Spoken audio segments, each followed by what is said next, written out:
Hey guys, Kelly McCann, combatives.com, KEMBATIVZ, here today to talk about saps, all right? Saps, big topic of discussion. Lots and lots of makers out there making saps. A lot of people talking about how they prefer to carry a sap and all that. Make sure that you like and share this content, subscribe to our channel, all that good stuff.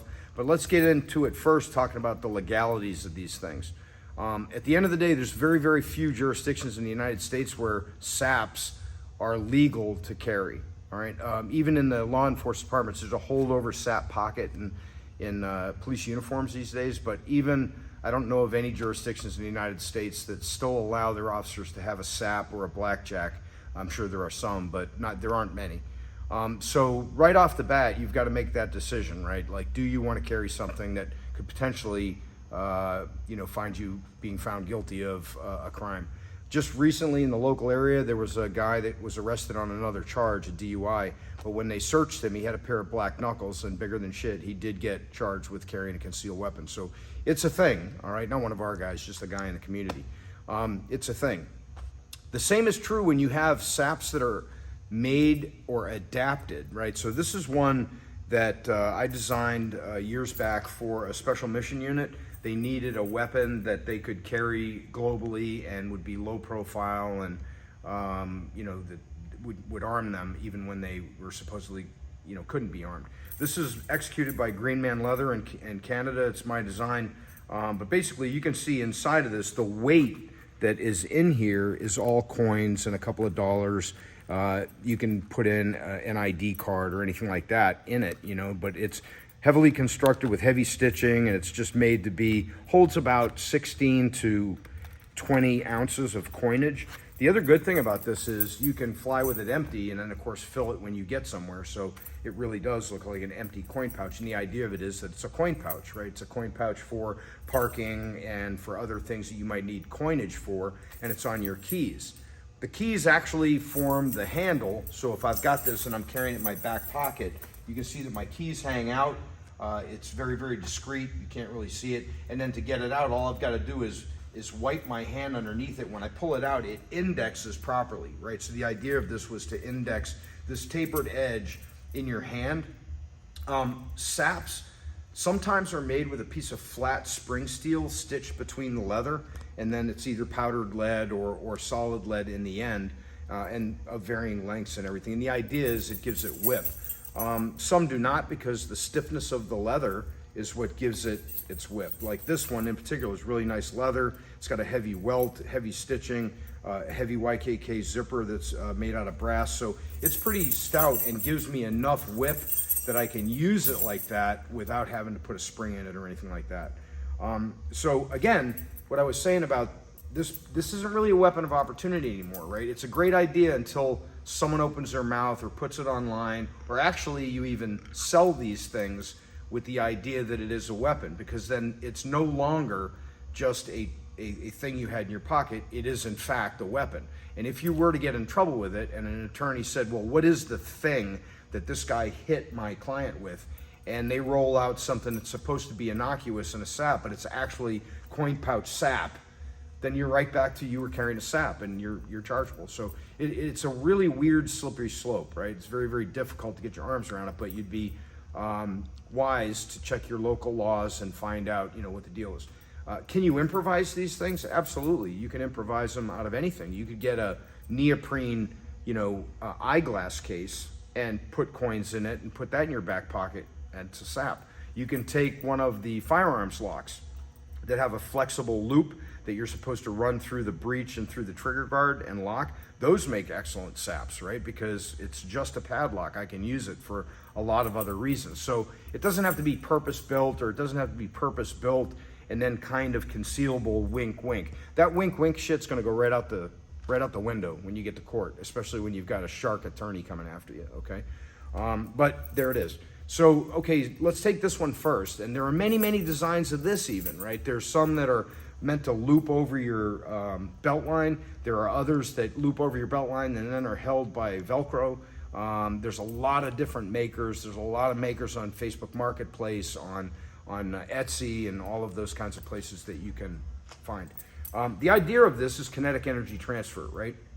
I personally prefer something that's going to spread the load of the weapon over a larger surface area. And the reason is you're much less likely to fracture skull or to even cut, to be honest with you. So if you take this example, okay, which is a more or less like a sap, and then you compared it to a blackjack, which is a cylindrical piece of lead encased in leather, and then, you know, you've got like this kind of lacing that holds it in there, and then usually a braided base.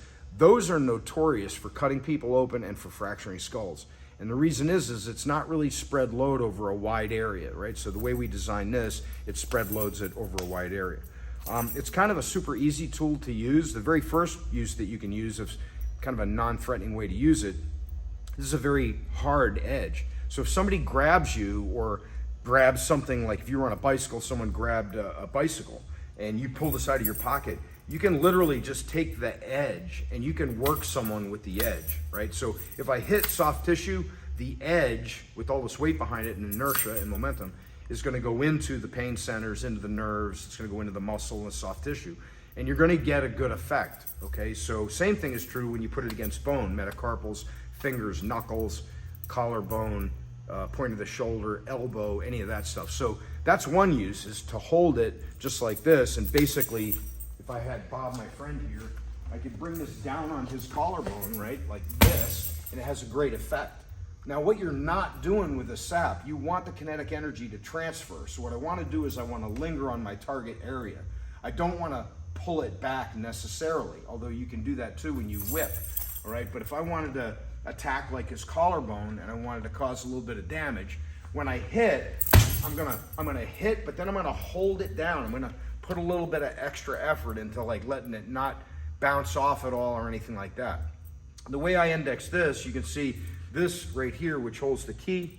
Okay, all I'm doing is, that's kind of a cool place to put my finger. So as you see, it's kind of indexing properly, right? So as I hold it, it just kind of folds right into my finger the right way. And again, that would be the same, would be true if I wanted to hit the point of the shoulder or anything like that, or he grabbed me, boom, and I wanted to hit his hand. That's one way to use it. The other way to use it is to impart the energy, and you use all the same body mechanics that we do in combatives and good combat sports and everything like that. I want to move in the direction of the strike, et cetera, et cetera.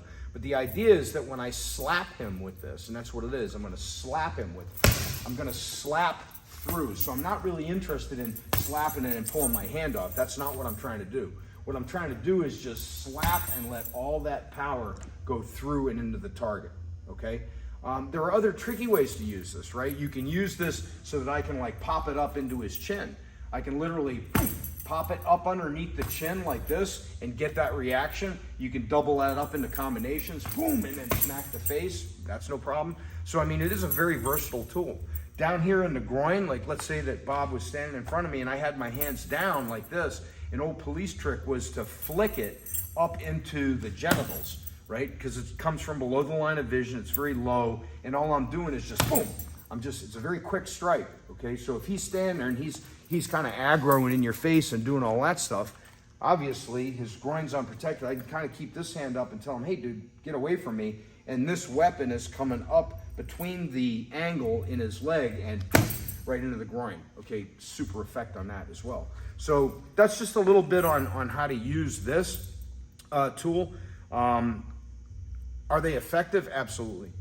Absolutely. There's absolutely no doubt in anyone's mind. Talk to an old cop and they will tell you, oh yeah, super effective. I loved using my sap. The problem is the damage they can create, and lastly, the legality. Okay, but they are a super easy, discreet tool to use that would get you out of a jam. There are other variants. This one right here is just a palm sap. Okay, and again, if you look at this, you can see that it's purpose-built, right? This is solid lead, and it's designed to put your hand through here so that it fits in like this. Okay, so now what I'm doing with this thing is I'm slapping Bob. So I pull this out of my pocket, and again, I slap him. You know, I hit his hand, I catch his punch. I do anything I want with this, but again, completely illegal, right? Completely illegal.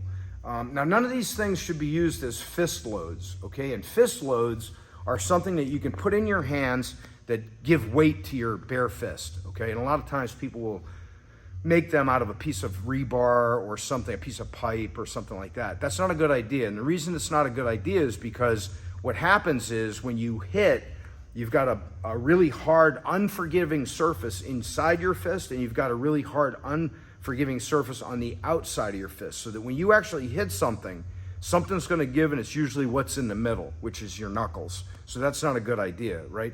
If you're going to do a fist load, something malleable that's soft and will move in your hands when you make your fist, much, much better tool, right? Because then when I hit something with it, what's going to happen is it will shift and give in my hand. So I'll have the benefit of the weight, but I won't have the drawback of having something stiff behind my knuckles that could actually crush or break my knuckles. So in just a couple of minutes, that's just a little bit of a diatribe about saps, because they're out there. Personal decision whether you want to carry one or not. Tons of different types and makers and all of that stuff for you to make your decision. Tons of different materials, Cadora nylon, leather, Kydex. I've seen some good Fistloads with Kydex and stuff like that. So you make your mind up. Always stay on the right side of the law. Remember, Kelly McCann, Combatives, KEMBATIVZ.com. We'll see you soon.